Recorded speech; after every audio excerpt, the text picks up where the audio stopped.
Hi hall, இன்றைக்கி ஒரு hair pack தான் நான் உங்கள் கூட ஷேர் பண்ண போகிறேன். எப்போது போல் ரோஸ்மெரி வாட்டர் ரெடி பண்ணி அதை ஃபில்டர் பண்ணி ஒரு ஸ்ப்ரே பாட்டிலில் தனியாக நான் ஃப்ரிட்ஜில் ஸ்டோர் பண்ணிக்க போகிறேன். இது அந்த ஒரு வீக் ஃபுல்லாக நான் யூஸ் பண்ணுறதுக்கு கரெக்டாக இருக்கும்.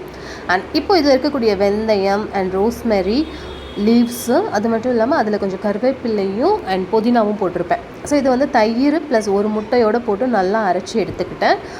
ஃபர்ஸ்ட் டே நைட்டே நான் ஆயில் அப்ளை பண்ணிவிட்டேன். லைட்டாக சிக்கு இருக்கிற மாதிரி இருந்தது அப்படின்னு சொல்லிட்டு அதை ரிமூவ் பண்ணிடலான்ட்டு. கொஞ்சம் ஹேர் ஃபால் அதிகமாக தான் இருக்குது.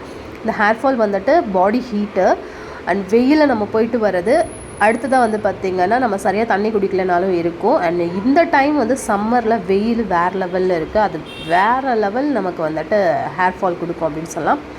கூடவே பார்த்திங்கன்னா நான் ஹேர் கலரிங் அதாவது நம்ம கெமிக்கல் ட்ரீட்மெண்ட் தானே அதுவும். ஸோ அதனால் இன்னும் எனக்கு ஹேர் ஃபால் அப்படிங்கிறது கொஞ்சம் அதிகமாக தான் இருக்குது. ஸோ நானும் நிறைய ரெமெடிஸ் யூஸ் பண்ணிகிட்டே தான் இருக்கேன். ஹேர் ஃபால்ஸ் கொஞ்சம் கண்ட்ரோல் ஆகுது. கண்ட்ரோல் ஆகிற மாதிரி எனக்கு ஹேர் க்ரோத்துமே நல்லா இருக்குது. ஸோ அதனால் ஓகே அப்படின்னு சொல்லலாம். இருந்தாலும் லாஸ்ட் டைமை விட இந்த ஒரு சம்மரில் எனக்கு ஹேர் ஃபால் அதிகம் தான். உங்களுக்கு எப்படி இருக்குது அப்படிங்கிறத சொல்லுங்கள். நீங்கள் அதுக்காக என்னென்ன பண்ணுறீங்க அப்படின்னு சொல்லுங்கள். எதுவும் பண்ணாமல் மட்டும் இருக்காதீங்க, ஏதாவது ஒன்று ட்ரை பண்ணுங்கள். கண்டிப்பாக அப்போ தான் நம்ம ஹேரை நம்மளால் கொஞ்சமாச்சு பாதுகாத்து வச்சுக்க முடியும். ஓகே, ஸோ இந்த ஒரு ஹேர் பேக் போடுறதுக்கு முன்னாடி நான் என்னோடய ஹேர் ஃபுல்லாகவே, ஸோ ரூட்டில் இருந்து கீழே டிப் வரைக்குமே ரோஸ்மெரி வாட்டர் ஸ்ப்ரே பண்ணிப்பேன். அடுத்ததாக பார்த்திங்கன்னா ஸோ இந்த மாதிரி தான் ஸ்கேல்ப்புக்கு ரூட்டுக்கு கொஞ்சம் கொஞ்சமாக எடுத்து அப்ளை பண்ணிவிடுவேன். ஸோ அப்ளை பண்ணிவிட்டு நான் இந்த ஒரு வீடியோவில் நான் என்ன தப்பு பண்ணிட்டேன் அப்படின்னா ஷவர் கேப் போட்டிருந்தேன். பட் ஷவர் கேப் போடாதீங்க. அது போட்டிங்க அப்படின்னா உங்களுக்கு ட்ரை ஆகாது, ஒரு மாதிரி ஸ்வெட் ஆகிற மாதிரியே இருக்கும். ஜஸ்ட் நீங்கள் கிளிப் பண்ணாதீங்க, எதுவும் பண்ணாதீங்க. லாஸ்ட் வீடியோவில் நான் சொல்லியிருப்பேன் பாருங்கள், அந்த மாதிரி நீங்கள் ஒரு பன் மாதிரி போட்டு விட்டுருங்க. 30 minutes to 1 hour போதும். ரொம்ப உங்களோட ஹேர் ட்ரை ஆகும் அப்படின்னா ஒரு 30 minutes போதும். அதுக்கு மேலே நீங்கள் பண்ணவே வேண்டாம். ஸோ அப்படி பண்ணுறதால உங்களோட ஹேர் ரொம்பவே நல்லா இருக்கும். ட்ரை பண்ணிவிட்டு வாஷ் பண்ணுங்கள்.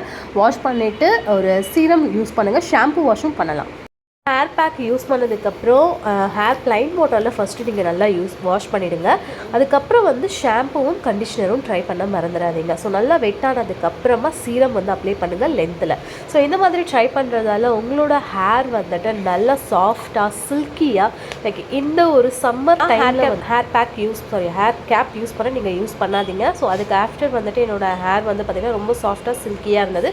நீங்களும் ட்ரை பண்ணுங்கள், உங்களுக்குமே ரொம்பவே பிடிக்கும். ஸோ இந்த மாதிரி நிறைய வீடியோஸ் பார்க்கணும் அப்படின்னு நினச்சிங்கன்னா கண்டிப்பாக மறக்காமல் நம்மளுடைய சேனலை சப்ஸ்கிரைப் பண்ணிக்கோங்க. பக்கத்தில் இருக்கக்கூடிய பெல் ஐக்கான் ப்ரெஸ் பண்ணி ஆல் அப்படிங்கிற ஒரு ஆப்ஷன் இருக்குது, அதை செட் பண்ணி வச்சுக்கோங்க. ஒவ்வொரு டைம் நான் வீடியோ அப்லோட் பண்ணும்போதும் உங்களுக்கு நோட்டிஃபிகேஷன் கிடைக்கும். ஸோ வீடியோ பிடிச்சிருக்கு அப்படின்னா அண்ட் இந்த மாதிரி என்னென்ன வீடியோஸ் உங்களுக்கு வேணும் அப்படின்னு நினைக்கிறீங்களோ அந்த வீடியோஸும் நீங்கள் கீழே மறக்காமல் கமெண்ட் பாக்ஸில் சொல்லுங்கள். ஸோ அடுத்தடுத்த வீடியோஸை போஸ்ட் பண்ணுறதுல